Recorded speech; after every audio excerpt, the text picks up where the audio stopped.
Muy buenos días, amados hermanos, sean todos bienvenidos en este tiempo, en un horario atípico.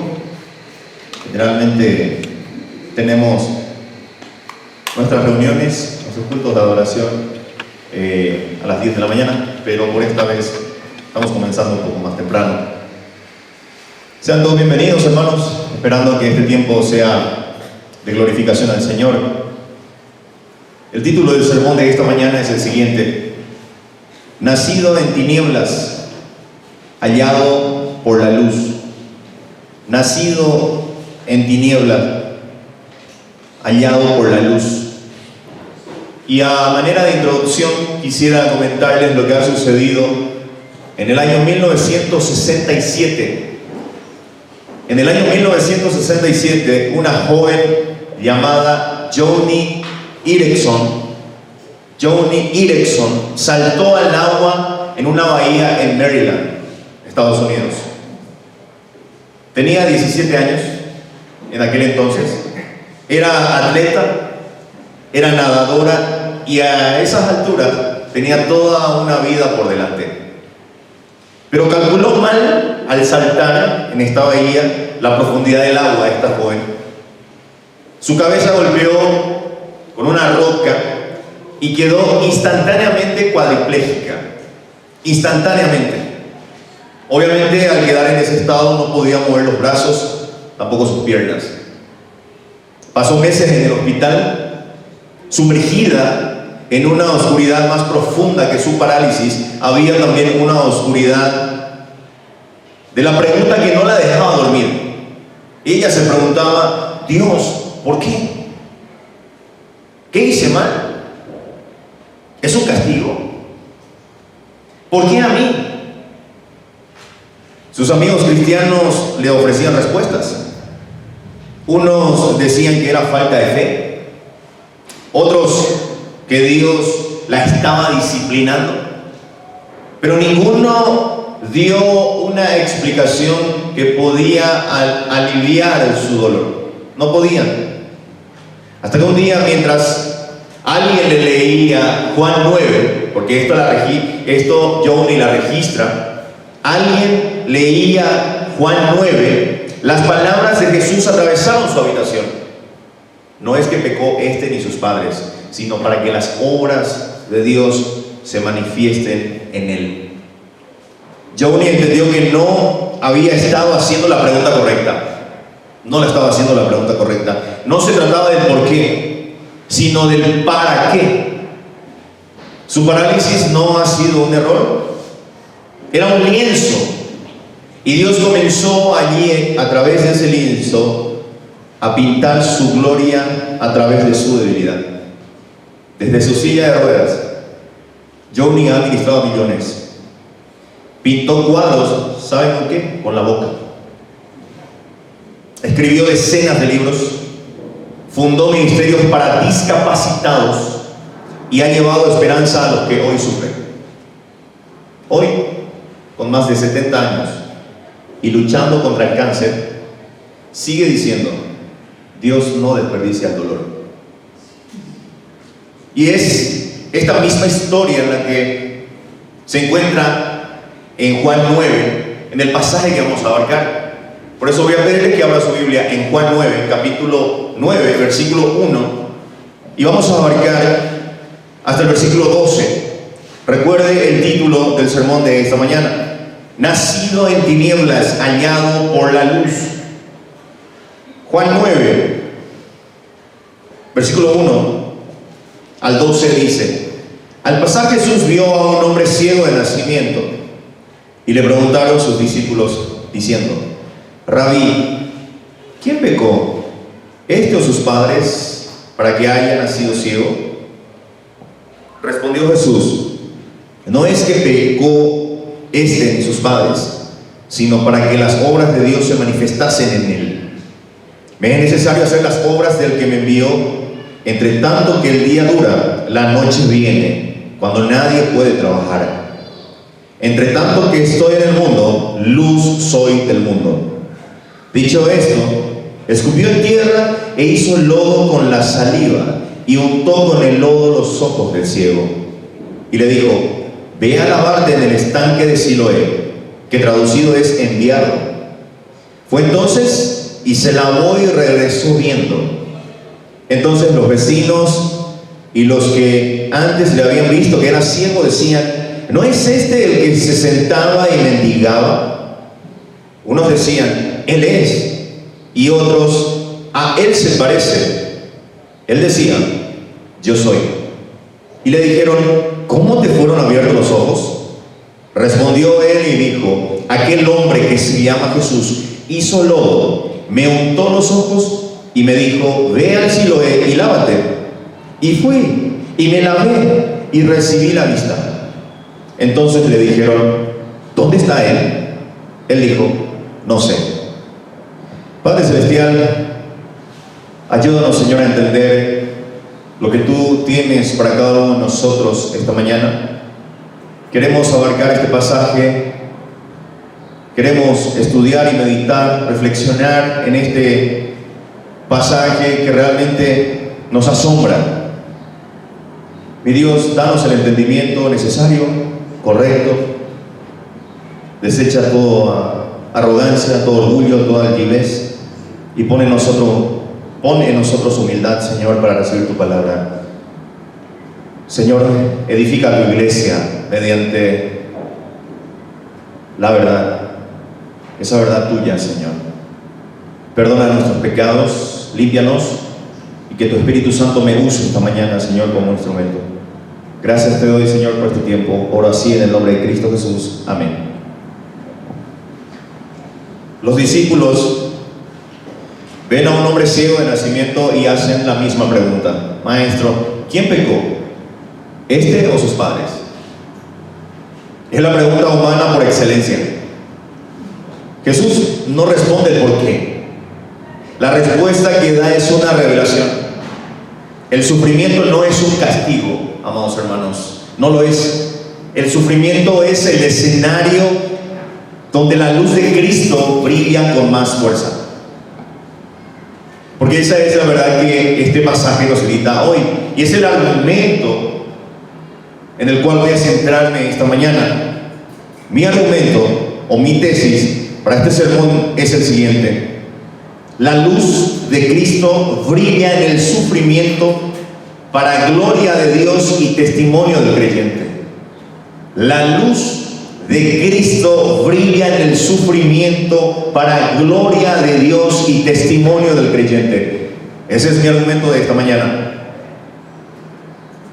No importa cuán oscura sea tu ceguera, no importa cuán profunda sea tu parálisis, no importa cuán inexplicable sea tu dolor.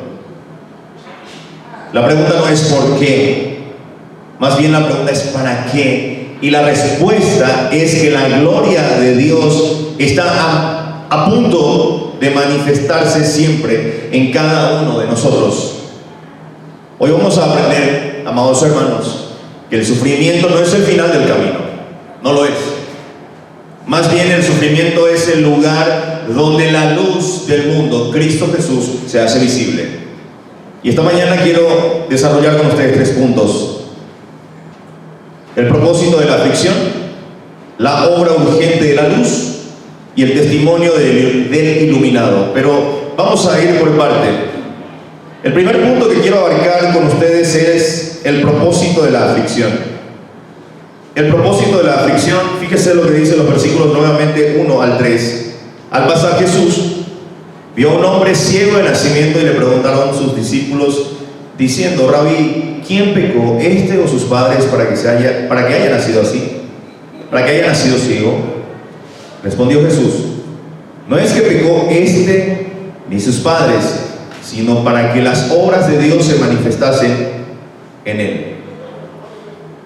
Juan coloca esta escena inmediatamente después del intenso conflicto del capítulo 8, donde Jesús declaró en el versículo 12, en Juan 8:12, que Él es la luz del mundo.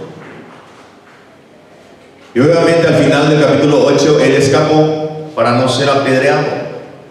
Ahora el evangelista Juan nos muestra a Jesús en acción. encarnando esa misma declaración. Dice que al pasar vio a un hombre ciego de nacimiento. Jesús ve lo que nadie ve. Es lo interesante de este punto. No solo ve a un mendigo marginado, sino Jesús ve la oportunidad para revelar la gloria del Padre. La ceguera de este hombre, amados hermanos, no era un accidente en el calendario divino. No. La ceguera de ese hombre era una cita programada por la soberanía de Dios. Los discípulos, sin embargo, miran al mismo hombre que Jesús ve, y ven un problema teológico por resolver. Su pregunta no nace de una crueldad. Más bien, la pregunta que ellos lanzan nace de una formación rabínica. En el judaísmo, por ejemplo, existía una creencia generalizada de que el sufrimiento era proporcional al pecado. Mientras más pecas, más sufres. La pregunta de quién pecó revela el marco interpretativo de estos discípulos. El sufrimiento debe tener una causa moral, es lo que decían los discípulos. Algo pasó. Algo tenía que haber hecho este hombre para que hubiese nacido ciego. Pero hay más. La opción o sus padres muestra que incluso consideraban la posibilidad de que el pecado era un pecado prenatal, o más bien también la transmisión de una culpa generacional. Es decir, si él no ha pecado, quiere decir que sus padres han pecado. Los discípulos no están siendo insensibles, no lo están. Están siendo teólogos, pero su teología es incompleta, porque reduce el sufrimiento a la retribución y cierra la puerta a cualquier propósito más profundo. La respuesta de Jesús es una de las correcciones más radicales del Nuevo Testamento sobre el tema del dolor. Jesús dice no, niega explícitamente la conexión causal que sus discípulos daban por sentado. No es que pecó y sus padres, no.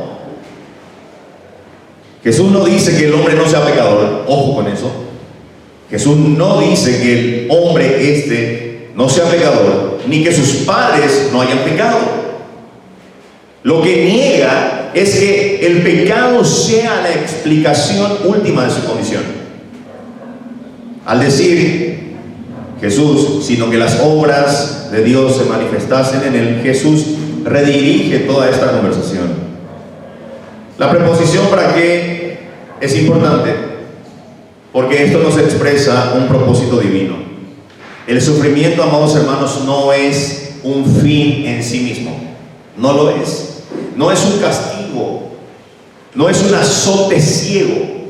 El sufrimiento, amados hermanos, es un medio para un fin. Y ese fin es la revelación de la gloria de Dios. El ciego no es una víctima del pecado, es un escenario más bien para la gracia. La aflicción deja de ser un problema a resolver y se convierte, ¿saben qué? Escuchen bien, amados hermanos, se convierten en una plataforma para la manifestación de la gloria de Cristo. Por ejemplo, la muerte de Jesús es el ejemplo supremo de sufrimiento que no fue un castigo por su propio pecado, porque él no tenía ninguno. No tenía, pero igual sufrió. Más bien, se demostró allí la manifestación más plena de las obras de Dios. En la cruz, amados hermanos, el sufrimiento inocente del Hijo de Dios se convirtió en el medio por el cual la justicia, la misericordia, el amor de Dios fueron revelados en su máxima expresión. Así como la ceguera del hombre fue escenario para que Jesús abriera sus ojos físicos, la cruz fue el escenario para que Dios abriera los ojos espirituales de todos aquellos que creen y que creerían. Cristo no vino a eliminar el sufrimiento de este mundo, amados hermanos. No. Vino a redimirlo. Cristo no vino a eliminar el sufrimiento, vino a infundir propósito divino. Y no es eso el fin. Vino a mostrar también que el poder de Dios se perfecciona en la debilidad, como decía Pablo. Por eso, cuando el Nuevo Testamento habla del sufrimiento de los creyentes, porque todos nosotros sufrimos, siempre lo enmarca dentro del propósito redentor de Dios. Pablo mismo se hizo eco de esto en Filipenses 1:29, porque a vosotros os es concedido a causa de Cristo, no solo a que creáis en Él, sino también que padezcáis por Él. Ahora bien, amada iglesia, esto nos confronta directamente con nuestra manera de pensar sobre el dolor. Vivimos en una cultura que ha convertido el sufrimiento en el mayor mal a evitar. Nadie quiere sufrir. ¿Quién quiere sufrir? Nadie. Nadie, absolutamente nadie. El mundo quiere medir el amor de Dios por la prosperidad y por la comodidad. Por eso siempre vinculamos el sufrimiento con un castigo de parte de Dios. Y por eso siempre vinculamos la prosperidad o la comodidad de una persona con la bendición de Dios. Entonces preguntémosle a Job cómo ha sido eso.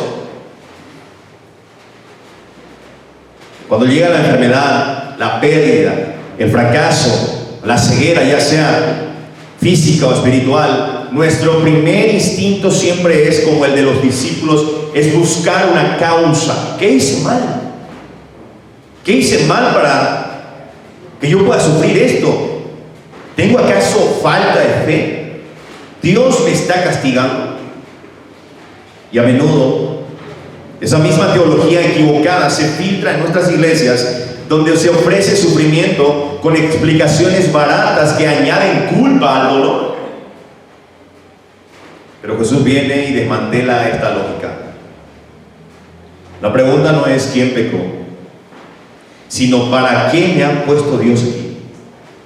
Esa debería ser nuestra pregunta ante el sufrimiento, ante el dolor. ¿Para qué Dios me ha puesto aquí? Y si estás en medio de la prueba ahora mismo, no la desperdicies preguntando ¿por qué? Porque la gloria de Dios no se revela a pesar de tu sufrimiento, más bien se revela en tu sufrimiento. El ciego no fue sanado para ser devuelto a una vida normal, aunque sí lo fue. Pero más bien, el ciego fue sanado, amados hermanos, para ser un testimonio viviente de la luz del mundo. Y lo mismo, esto es cierto para cada uno de nosotros. Nuestra ceguera, nuestro parálisis, nuestra pérdida, nuestro dolor más profundo no son un error para Dios. No lo son. Son el lienzo donde Cristo está pintando su gloria, amados hermanos. No escaparemos de la noche de este mundo. No. Pero la luz ha venido a buscarnos precisamente allí, en medio de nuestra tiniebla. Y si respondes con fe, aunque no entiendas, tu vida se convertirá en la prueba irrefutable de que el que nació en tinieblas ha sido hallado por la luz. Teniendo en cuenta esto, vayamos al segundo punto: la obra urgente de la luz. ¿Alguien puede leer los versículos 4 al 7? La obra urgente de la luz. Versículos 4 al 7, ¿quién puede leer? Adelante. Me es necesario hacer las obras del que me envió, entre tanto que el día dura. La noche viene cuando nadie puede trabajar. Entre tanto que estoy en el mundo, luz soy del mundo. Dicho esto, escupió en tierra, le hizo lodo con la saliva y untó con el lodo los ojos del cielo. Y le dijo: ve a lavarte en el estanque de Siloé, que traducido es enviado. Fue entonces y se lavó y regresó bien. Gracias, hermano. Juan nos sitúa ahora ante la respuesta activa de Jesús ante el sufrimiento del ciego. El evangelista Juan ha registrado el principio teológico en el versículo 3 y ahora nos muestra su encarnación práctica, la parte práctica. La declaración "es necesario que hagamos las obras del que me envió" contiene una nota de urgencia que resuena a lo largo de todo el evangelio de Juan. Él no está haciendo un favor, no. Él está más bien cumpliendo un mandato divino. Y al incluir a sus discípulos en plural, hagamos, los invita también a participar en esa misma obra. Aquí hay una ventana de oportunidad. Cristo dice mientras sea de día. Juan utiliza aquí el contraste entre el día y la noche, que en su teología no es solo cronológico. No se trata de un día cronológico, más bien se trata de algo espiritual. El día es el tiempo de la luz, el tiempo de la revelación de Cristo en la tierra. El día. La noche es el tiempo de la ausencia, la oscuridad, el juicio. Jesús sabe que su tiempo aquí en la tierra es limitado en este punto. La cruz en ese punto se acerca, y con ella también se acerca el momento en que Él dejará de estar físicamente presente. La urgencia es real y la obra no puede esperar. En ese contexto de urgencia y de propósito que Jesús es que actúa de una manera que desconcierta. La verdad que desconcierta cómo ha actuado Jesús. Dice que escupió en tierra e hizo lodo con la saliva y untó con el lodo los ojos del ciego. Los comentaristas han señalado que esta acción era profundamente ofensiva para la sensibilidad judía. Hacer lodo con saliva era considerado una forma de trabajo, y el trabajo estaba prohibido en el día de reposo, como veremos más adelante en el versículo 14, por ejemplo. Pero más allá de eso, era una acción que parecía indigna de un Mesías, era hasta repugnante.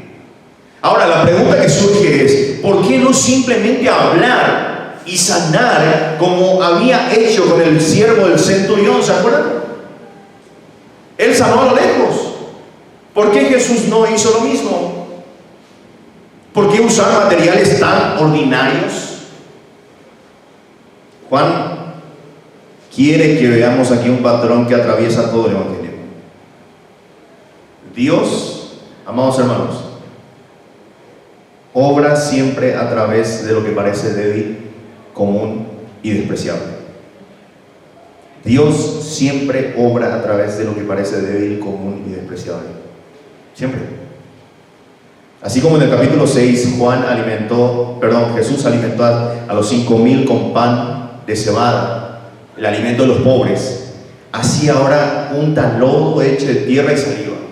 Hay una profundidad teológica, amados hermanos, en este gesto que apunta a la creación misma. Por ejemplo, en Génesis 2:7 dice que Dios formó al hombre del polvo de la tierra y sopló en su nariz aliento de vida. Aquí el Hijo de Dios, el Verbo por quien todas las cosas fueron creadas, según este mismo Juan, capítulo 1, versículo 3, toma tierra y saliva para recrear la vista de un hombre. La acción, amados hermanos, de Jesús es un nuevo acto de creación. ¿Por qué? ¿Por qué es un nuevo acto de creación en este punto? El comienzo de una nueva creación donde la luz irrumpe en las tinieblas de este mundo. Jesús luego envía al ciego al estanque de Siloé, cuyo nombre significa también enviado. Ahora, esto, amados hermanos, no es un detalle menor. No lo es. Juan se toma el tiempo para traducir inclusive Siloé, algo que hace solo cuando tiene importancia, pero su significado más profundo es que enviado apunta al que envía Cristo Jesús. El ciego va a lavarse al estanque que lleva el nombre de enviado, y es en ese acto de obediencia que la sanidad ocurre. Si se da cuenta, amados hermanos, el ciego recobra la vista. ¿En qué momento? ¿Cuando lo unta o cuando va y regresa? Cuando va. La fe, amados hermanos, no se queda en la acción extraña de Jesús, se mueve hacia la obediencia. El hombre no ve en el momento en que Jesús lo unta, no ve. Ve cuando obedece y se lava. La bendición, amados hermanos, no llega en el encuentro inicial con Jesús, no, más bien llega en el camino de obediencia que Él ordena. Y observe, amados hermanos, el texto. Fue entonces y se lavó y volvió ¿cómo? ¿Cómo volvió? ¿Están conmigo? ¿Sí? ¿Cómo volvió? Dice viendo. No hay demora, no hay duda, no hay cuestionamiento. El ciego no pregunta por qué tenía que irse hasta Siloé. No, simplemente va y obedece. Simplemente va y obedece, y al hacerlo, la obra de Dios, ¿sabe qué? Se manifiesta en él. El Nuevo Testamento, amados hermanos, nos enseña repetidamente que somos justificados por la fe, pero que la fe que justifica es una fe que obra, que se mueve, que obedece. Por eso Santiago decía, la fe sin obras es que no es que está enferma, está muerta. La fe sin obras. Si alguien dice que tiene fe y no lo demuestra con obras, con frutos, esa fe es muerta. Lo dice Santiago. La obra de Cristo en la cruz está consumada, pero nuestra respuesta a esa obra implica un movimiento, un acto de obediencia. Amados hermanos, Cristo es el enviado que nos llama a lavarnos en Él, y el que obedece recibe la vista espiritual, la regeneración, la iluminación del Espíritu Santo. No hay otra manera, no la hay. La fe, amados hermanos, no es asentir mentalmente de una manera pasiva, no es decir, sí, está bien. Eso no es fe. Todo el mundo dice eso. La fe es un movimiento hacia el enviado, Cristo Jesús. Ahora bien, esta urgencia nos confronta con dos niveles a nosotros. Primero, de manera personal. ¿Estás obedeciendo la palabra de Cristo, aunque no la entiendas completamente? El ciego, amados hermanos, no sabía que iba a ver. A esa altura, el ciego no sabía que iba a ver. Solamente Cristo le dijo, ve al estanque de Siloé, lávate. Solo sabía que Jesús le había dicho que se fuera y que se lavara. ¿Y qué hizo? Se fue. ¿Cuántas veces nosotros hemos paralizado nuestra fe esperando entender el plan completo para dar el primer paso?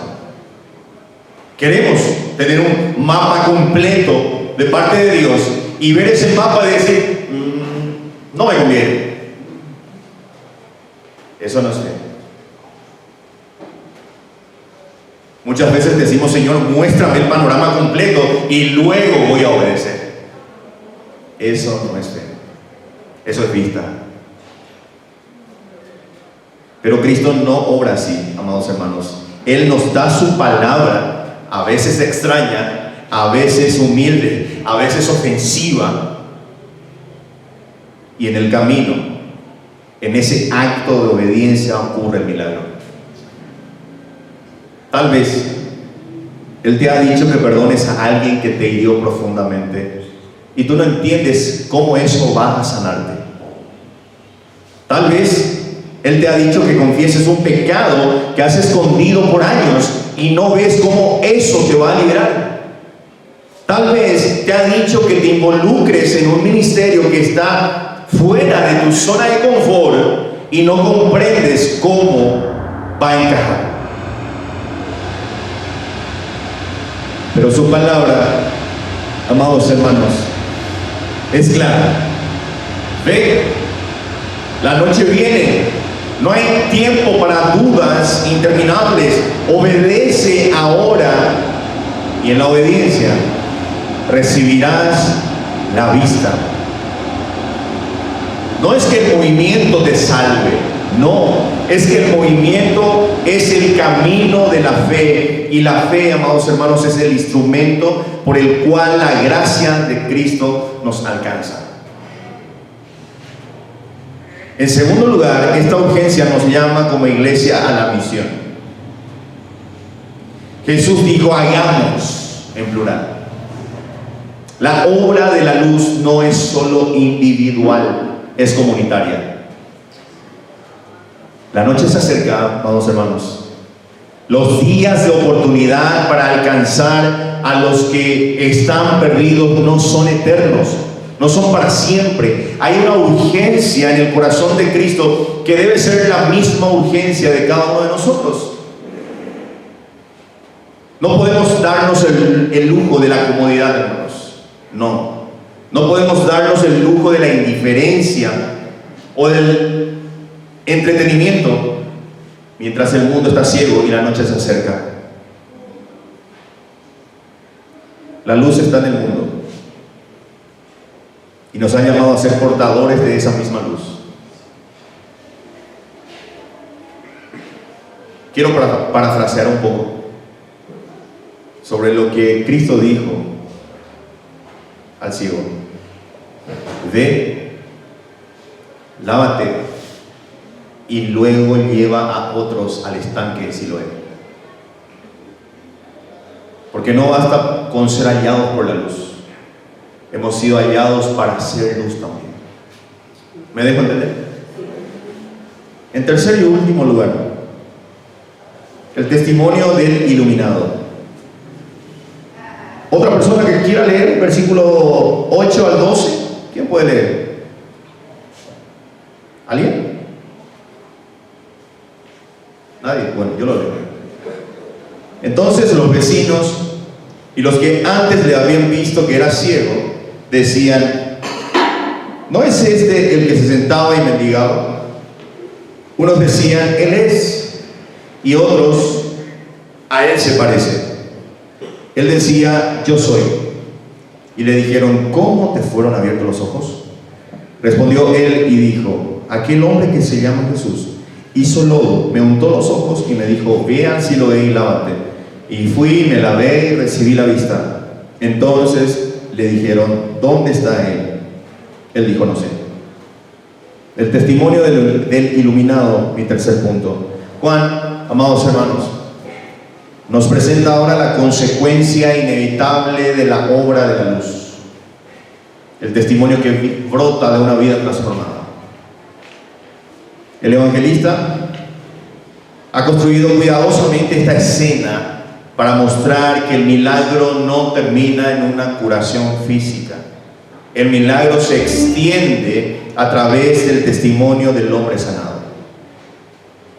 Los vecinos y los que antes le habían visto reaccionar con desconcierto se asombraron. La palabra aquí, vecinos, sugiere una comunidad que lo conocía íntimamente, que lo veía día tras día en su rutina de mendicidad. Ellos eran testigos de su ceguera, de su dependencia, de su condición inalterable. Y ahora, ante el cambio, no pueden procesarlo. Su pregunta es: ¿no es este el que se sentaba y mendigaba? Esto revela la tensión entre lo que sabían y lo que ahora veían. Algunos afirmaban que era él, otros dudaban, diciendo que solo se parecía. Pero el hombre mismo corta la discusión con una declaración impactante: yo soy. Este yo soy ya hemos estudiado. Esto no es una declaración de la deidad, por supuesto, no, pero es una afirmación audaz de identidad. Él no está confundido, él sabe quién es y sabe lo que ha sucedido. La transformación, amados hermanos, es tan radical. La transformación es tan radical que incluso quienes lo conocían dudan, pero él no duda. Él es el mismo hombre y sin embargo es completamente diferente. El testimonio comienza con una identidad clara: yo soy el que era ciego y ahora veo. La pregunta que sigue es inevitable: ¿cómo te fueron abiertos los ojos? ¿Qué ha pasado? Y aquí el hombre responde con una sencillez que ha desarmado todo. No ofrece el hombre una teoría, no especula sobre la teología de la sanidad, no defiende la enseñanza de Jesús, no, simplemente relata los hechos. Dice: un hombre, el hombre que se llama Jesús, hizo lodo, me untó los ojos y me dijo: ve a Siloé, lávate, y fui, me lavé y recibí la vista.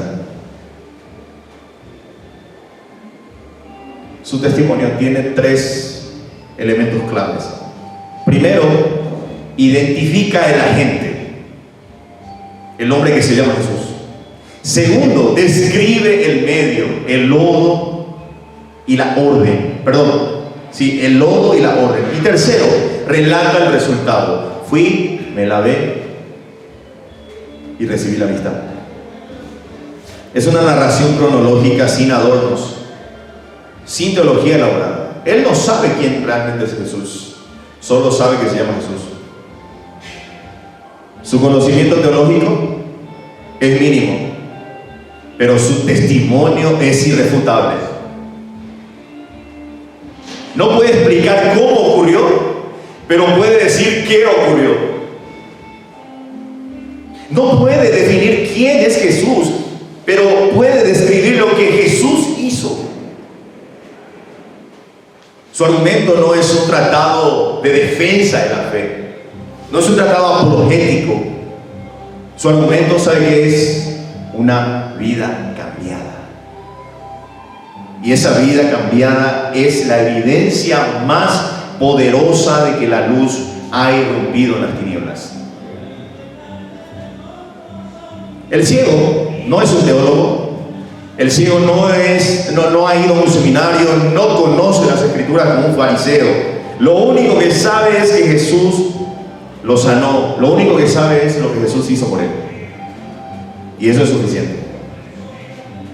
Pablo lo expresaría más adelante en 1 Corintios 1:17: porque no me envió Jesucristo a bautizar, sino a predicar el evangelio, no con sabidurías de palabra, para que no se haga vana la cruz de Cristo. La poderosa, amados hermanos, simplicidad del evangelio, la poderosa simplicidad del evangelio no depende de la retórica humana. No depende. Depende del poder de Dios manifestado en las vidas transformadas. El ciego es un prototipo de todo creyente. Alguien que nació en tinieblas y fue hallado por la luz. Ahora no puede callar lo que ha visto. No necesita tener todas las respuestas, necesita contar solamente lo que ha experimentado. Ahora bien, amada iglesia, este pasaje nos confronta directamente con una práctica de testimonio. Vivimos en una época que valora la credibilidad, la autenticidad, la transparencia. La cultura no se impresiona. Escuche bien, la cultura no se impresiona por argumentos teológicos, porque hay bastantes. La cultura se impresiona cuando ve una vida transformada que lo respalde. Sin embargo, ¿cuántas veces, amados hermanos, hemos paralizado nuestro testimonio porque sentimos que no sabemos lo suficiente? Y decimos, no soy teólogo, no puedo defender la fe como otros, no sé cómo responder a las preguntas difíciles. Y decimos constantemente, este ciego nos enseña que el mejor testimonio no es una defensa completa de la fe, más bien el mejor testimonio es una historia sencilla de transformación. Decía Spurgeon, muchos, la Biblia que van a leer son las propias vidas de uno mismo. Tú no necesitas saber dónde está Jesús en este momento. No. Necesitas saber lo que Él hizo por ti. Tú no necesitas explicar por qué Dios permite el sufrimiento. Necesitas contar cómo te ha sostenido en medio de ese sufrimiento. Tú no necesitas responder a todas las objeciones. Necesitas decir, una vez estaba en tinieblas y ahora he sido hallado por la luz. Amados hermanos, la credibilidad del cristianismo no descansa principalmente en la defensa de la fe, descansa en la autenticidad de una vida cambiada.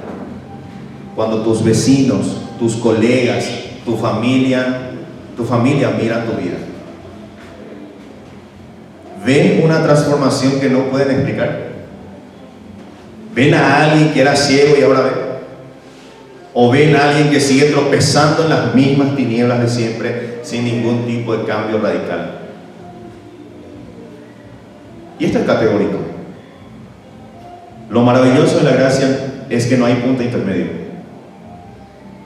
Si decimos creer en Cristo Jesús, se verá tarde o temprano en una vida transformada. Si decimos creer en Cristo Jesús, sin embargo, se sigue con una vida de antes, déjeme decirle, con todo el amor posible, aún estamos en tinieblas. El testimonio del ciego no era teórico, era experiencial. Fui, me lavé, recibí la vista. Puedes decir eso. Puedes señalar un momento en que la luz te encontró y te cambió. Puedes describir lo que Él hizo por ti, aunque no puedas explicarlo completamente.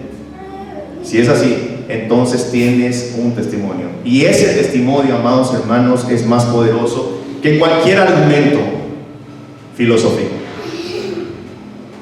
La iglesia ya no necesita más eruditos que defiendan la fe con brillantez intelectual. Ya no necesita, hay bastante. Lo que la iglesia necesita son más ciegos que, habiendo sido iluminados, no puedan callar lo que habían visto. Porque cuando un hombre que nació en tinieblas declara con sencillez: yo soy el que era ciego y ahora veo, el mundo puede discutir sobre teología, puede hacerlo, pero no puede discutir una vida transformada. No puede. Ahora pues, hermano, ve, cuenta lo que la luz ha hecho por ti. No esperes a que sepas todo. Habla ahora con lo que sabes, con lo que has experimentado. La noche viene, amados hermanos, y hay muchos aún que están en tinieblas, esperando a alguien que les diga que hay un nombre que se llama Jesús y que Él puede abrir los ojos. En conclusión, amados hermanos, este hombre nació en tinieblas, no la eligió, no la mereció, no pudo escapar de ella, pero la luz lo halló donde estaba, sentado en la miseria, sentado en la desesperanza, sin futuro. Y esa luz, amados hermanos, no solo lo iluminó, lo transformó por completo. Su vida se convirtió en el testimonio más sencillo, y más poderoso que el mundo puede recibir. Yo era ciego y ahora veo. Por eso, hoy te invito a mirar a Jesús. No te invito a mirar una idea, no te invito a mirar una religión, no te invito a mirar un sistema moral. Te invito a mirar a Jesús. Él es la luz que ha venido a buscar a los que vagan en tinieblas. Él es el enviado del Padre que no vino a condenar al mundo, sino a salvar al mundo por medio de Él. Él tomó sobre sí mismo nuestra ceguera, nuestro pecado, nuestra muerte. En la cruz, amados hermanos, fue herido por nuestras transgresiones, molido por nuestras iniquidades. El castigo de nuestra paz cayó sobre Él. Y por sus heridas fuimos nosotros curados, según Isaías 53:5. Él descendió a la más profunda de las tinieblas, amados hermanos. Él sufrió el abandono del Padre. Él soportó el pecado del mundo para que tú y yo, que hemos nacido en tinieblas, pudiésemos ser hallados por la luz. Y ahora Él te llama. Te dice, ve y lávate. Ahora se sobreentiende que no es un lavado físico en el estanque de Jerusalén. No. Es un lavado de la regeneración y la renovación del Espíritu Santo. Es venir a Él con tus tinieblas, con tu ceguera, con tu sufrimiento, con tu confusión. Y Él promete, amados hermanos, que el que viene a Él no será rechazado. El que en Él cree, aunque esté en tinieblas, verá la luz de la vida. No importa cuán oscura sea tu historia, no importa cuán oscura o profunda sea tu ceguera, no importa cuánto tiempo hayas mendigado en la esquina de la vida sin esperanza, no importa. La luz te ha visto. No porque tú lo merezcas, sino porque Él es bueno. No porque hayas entendido todo, sino porque Él te ha dado. Si hoy reconoces que naciste en tinieblas y necesitas ser hallado por la luz, no esperes más. La noche viene. Ahora es el día de salvación, según 2 Corintios 6:2. Arrepiéntete de tus pecados, confía en Jesucristo como tu único y suficiente Salvador. Recibe la vista que Él solamente puede dar. Porque el que nació en tinieblas y fue hallado por la luz, amados hermanos, ya no camina en oscuridad, sino que tiene la luz de la vida, tiene a Cristo Jesús. Ven a la luz, amados hermanos, Él te está llamando. Amén. Que el Señor le bendiga. Voy a pedir que se ponga en pie. Vamos a terminar esta parte con una oración.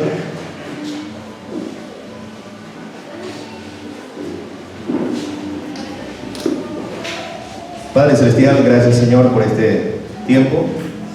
Gracias por tu palabra. Señor, muchas veces hemos tenido una fe superficial y muchas veces no hemos querido salir de nuestra zona de confort, Señor. Mi Dios, que tu Espíritu Santo obre en nosotros y que nosotros podamos caminar en esta vida en obediencia, Señor. Ayúdanos a dar frutos dignos de arrepentimiento, Señor. Bendice a tu iglesia, aviva nuestros corazones. Y te pido, Padre amado, que tú bendigas a los hermanos y a las visitas que han llegado hasta aquí, Señor. Gracias por este tiempo, Señor. Por así en el nombre de Cristo Jesús. Amén.